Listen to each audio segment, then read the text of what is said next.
O meu nome é Leandra Gonçalves e antes de começar a nossa conversa, eu vou fazer a minha autodescrição. Eu sou mulher, branca, tenho cabelo liso, castanho, e estou vestindo uma blusa azul marinho e uma calça rosa larga. A nossa conversa hoje aqui é sobre o oceano e o que a gente tem a ver com isso. Eu sou professora no Instituto do Mar e também tive a oportunidade e a sorte de ser uma das idealizadoras de um movimento incrível chamado Liga das Mulheres pelo Oceano, que eu convido todos vocês a conhecer. Hoje esse movimento conta com mais de 2.500 mulheres que são atletas, jornalistas, cientistas, comunicadoras, mas que têm em comum a paixão pelo oceano. E o oceano chegou na vida delas de alguma forma e tenho certeza que hoje ele vai chegar para vocês também. Eu vim de uma cidade muito próxima daqui, talvez muitos de vocês conheçam, chamada Jundiaí. E a cidade de Jundiaí tem uma característica muito importante porque ela é rodeada por biodiversidade. Ela é protegida por uma serra maravilhosa, chamada Serra do Japi, um dos maiores remanescentes de Mata Atlântica do estado de São Paulo. Porém, esse lugar, para mim, era muito longe do mar. Jundiaí fica a mais de 100 quilômetros do mar, e que, por mais que eu soubesse desde o ensino médio, porque tive 2 educadores maravilhosos que me levavam para experimentar o oceano, eu sempre soube que, de alguma maneira, eu teria que fazer uma trajetória para chegar um dia a morar perto do mar, que é onde eu estou hoje. Eu demorei 25 anos para fazer essa trajetória. E eu não sabia, e talvez vocês hoje também ainda não saibam, mas desde que eu nasci, há 40 anos, eu nunca soube, mas o mar sempre esteve presente na minha vida. Fosse na alimentação, no lazer, ou mesmo na nossa respiração.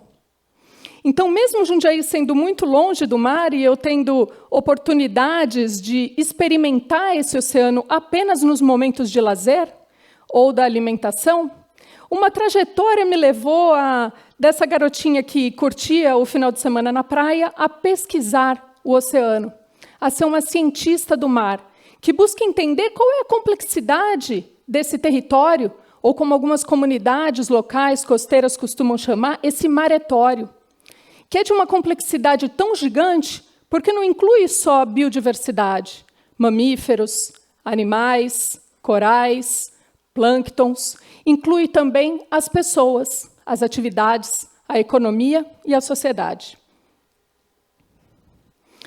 Esse oceano, ou esse litoral, que muitos de vocês já devem ter experimentado no final de semana, nas férias, por meio de algum documentário, ou até mesmo conhecido algumas espécies numa visita num aquário. Esse nosso extenso litoral é conhecido como um ambiente de transição, onde a terra e o mar se conectam nessa interface que a gente conhece como praia. Nessa interface ocorrem muitos processos. Talvez a gente nem imagine a quantidade de processos que ocorrem na interface entre a água e o continente. Esse ambiente é de uma diversidade enorme. A gente tem nesse ambiente costões rochosos, praias arenosas, recifes de coral.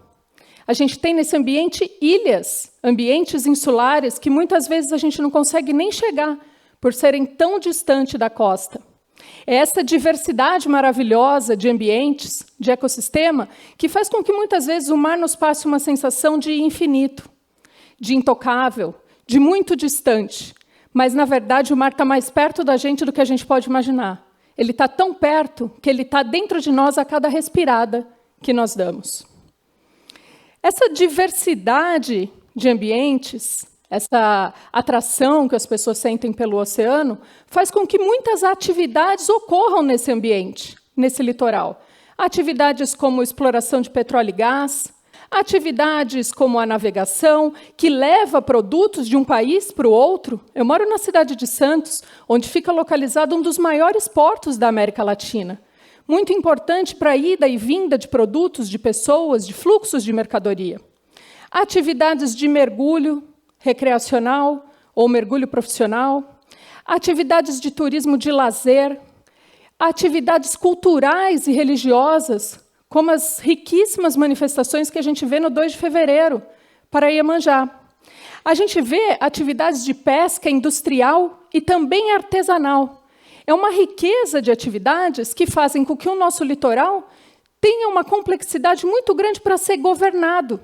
Porque a gente olha todas essas atividades e pensa, como é que a gente vai orquestrar, compatibilizar todas essas atividades num espaço que é limitado, embora pareça infinito?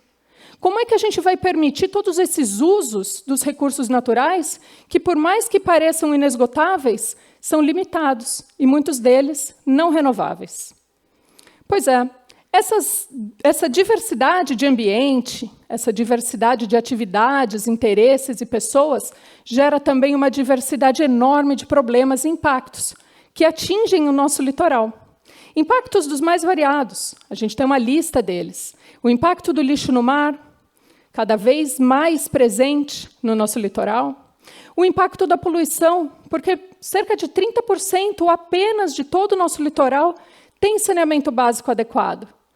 O impacto de um grande vazamento de petróleo, como impactou a região do Nordeste poucos anos atrás.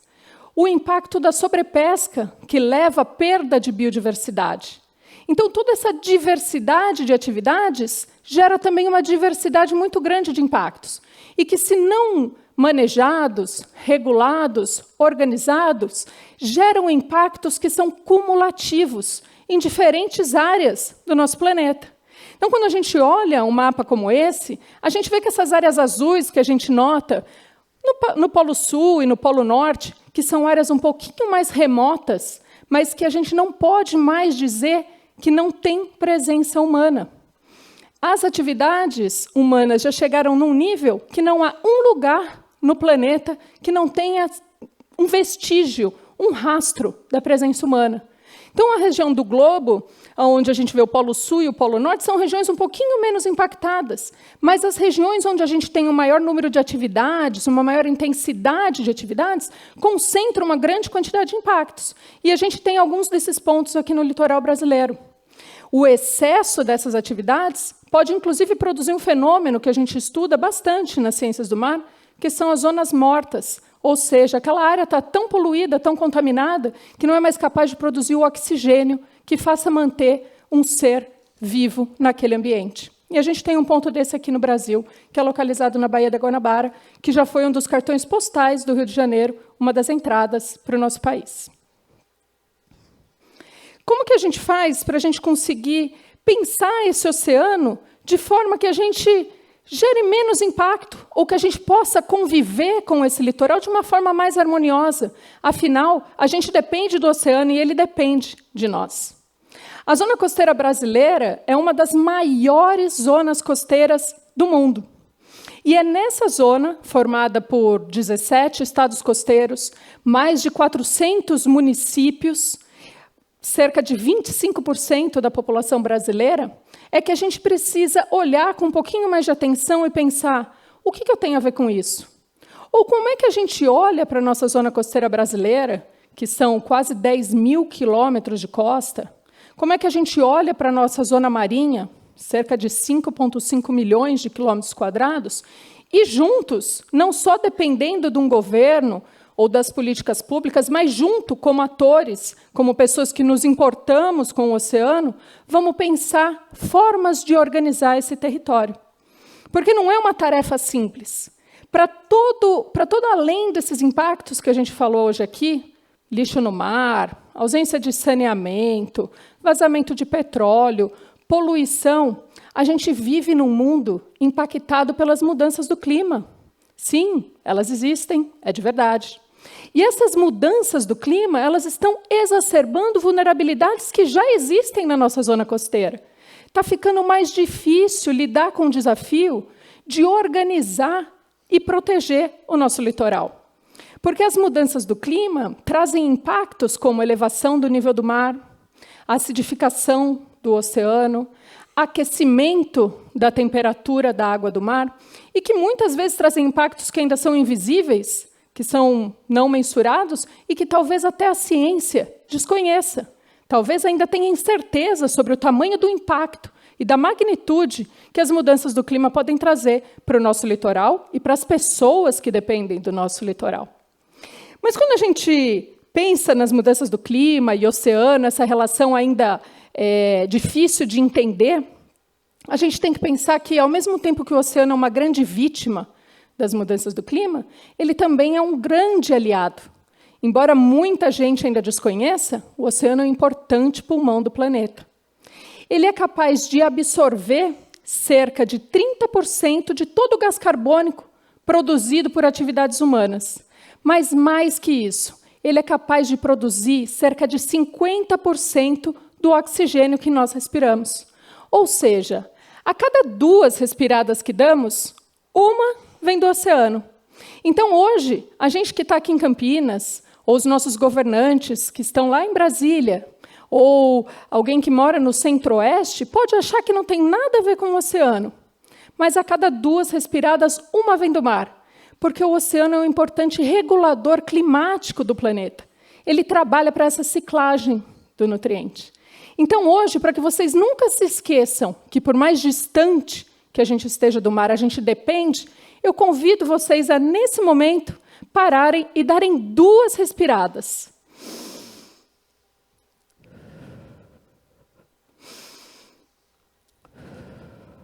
A segunda veio do oceano, mesmo que a gente esteja a mais de 100 quilômetros do mar.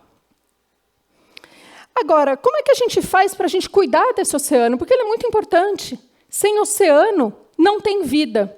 Então, a gente precisa de inter e transdisciplinaridade. Mas o que é isso? A inter e a transdisciplinaridade são palavrinhas que parecem complexas, mas que, na verdade, significam que a gente precisa de todo mundo. Do advogado, da psicóloga, do comunicador, do engenheiro, do cientista social, porque a gente precisa de muitas cabeças que pensam diferente e têm habilidades diferentes para cuidar do nosso oceano. Mas não só isso, a gente precisa de bons líderes. Líderes que queiram ouvir a ciência, líderes que queiram dialogar com a sociedade, líderes que se preocupam com o meio ambiente e com o nosso oceano. A gente precisa também criar capacidade governamental. Muitas vezes, a gente ainda não sabe tudo sobre o mar, mas a gente pode construir essa capacidade buscando pontes com a ciência e buscando pontes também com a sociedade, para que haja mudanças de comportamento. Eu não sei se vocês vão se lembrar, mas na minha época, no ensino fundamental, o mapa político do Brasil, nos livros escolares, trazia só a parte continental. Ninguém ensinava para a gente que o nosso litoral ocupava do arroio ao Chuí, que banhava as nossas costas. Mostrava a floresta, Mata Atlântica, o Cerrado, a Caatinga, mas pouco se falava sobre o oceano. A gente tem oceano no norte do Brasil banhando o Amazonas, e a gente fala muito da floresta e a gente esquece das poderosas florestas de mangue. A gente precisa incentivar mudanças de comportamento com relação ao oceano. Não só quando a gente frequenta o litoral. Ali, é claro, nunca deixar o seu lixo, comer espécies não ameaçadas, pensar no seu comportamento na praia. Mas, mais que isso, a gente precisa agir em colaboração, porque o desafio é muito grande. O desafio é do tamanho do oceano, e ele ocupa 70% do planeta. É um desafio meu, é um desafio nosso, é um desafio de todo mundo, e só juntos a gente vai ter força suficiente para fazer a transformação que a gente precisa na gestão desse oceano, para cuidar do que é nosso. A gente vai precisar de participação, e esse é um desafio muito grande. A gente precisa de governos que abram espaço para a participação. Participação de mulheres, homens, não binários, comunidades costeiras, quilombolas, indígenas, ribeirinhos. A gente precisa que as pessoas se preocupem com o oceano e queiram ocupar os espaços existentes para participação, e, se não houver, que abram os espaços para participação e exijam que a gestão do mar brasileiro tem que ser feita por todos nós. A gente precisa de políticas públicas que olhem para o oceano, mas que seja com igualdade e com justiça, porque nunca vai ser possível, num país como o Brasil, a gente proteger uma população de peixe se metade da população estiver passando fome. Não dá para a gente olhar para o meio ambiente natural separado da desigualdade, da pobreza, da fome. Então, a gente vai precisar de políticas públicas que também olhem para o lado social. A gente precisa de melhores políticas. E sabe qual que é o problema? Muitas vezes, o mar está muito distante de onde a decisão é tomada, lá em Brasília. Então, a gente vai precisar de todo mundo para levar um mar para Brasília, para que quem está no Congresso Nacional ou no Poder Executivo entenda que sem oceano não tem vida. Entenda que a gente precisa promover um oceano sustentável e justo. E hoje a gente está aqui numa sala cheia, com 500 pessoas, que possivelmente vão sair daqui pensando, eu tenho a ver com isso. Porque o oceano é nosso. E se juntos a gente quer espalhar essa cultura oceânica, a gente precisa fazer isso junto. A gente tem uma vida inteira pela frente, mas, nesse caso, eu não sei o quanto tempo vai esperar, porque o tempo já está esperando. O tempo está esperando que a gente possa agir para construir um oceano justo e sustentável. Até a Organização das Nações Unidas lançou uma década da ciência oceânica para o desenvolvimento sustentável. A gente tem 10 anos para pensar de que forma a gente vai lidar com o oceano, mas que precisa ser diferente da forma como a gente lida hoje. Precisa ter um outro olhar, um olhar integrador, um olhar que traga a sociedade para o centro de discussão do nosso oceano. E o convite que eu vim fazer hoje para vocês é que essa mudança começa aqui. Essa mudança começa comigo, essa mudança começa com vocês, essa mudança começa no domingo. Essa mudança começa agora. Obrigada.